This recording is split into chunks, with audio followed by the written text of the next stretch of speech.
మేరకు బ్రహ్మం గారి గుడి దగ్గర పాతన్న మరియు చిన్నబాబు అనే వాళ్ళను అరెస్ట్ చేయడం జరిగింది.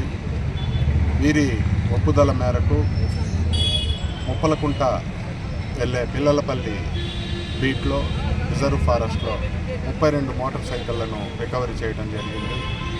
వాటి విలువ సుమారు 25 లక్షల రూపాయల దాకా ఉంటుంది. వీరు మన కళ్యాణదుర్గం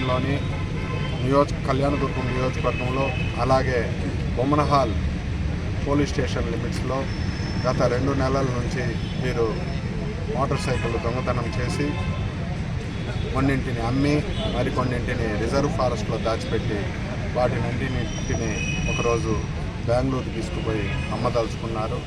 వాటినన్నింటినీ రికవరీ చేయడం జరిగింది. వీరి మీద దగ్గర ఒకరి మీద ఒక 17 కేసులు ఉన్నాయి, పాత కేసులు ఉన్నాయి. ఇంకొక అతని మీద కూడా ఒక 10 కేసులు దాకా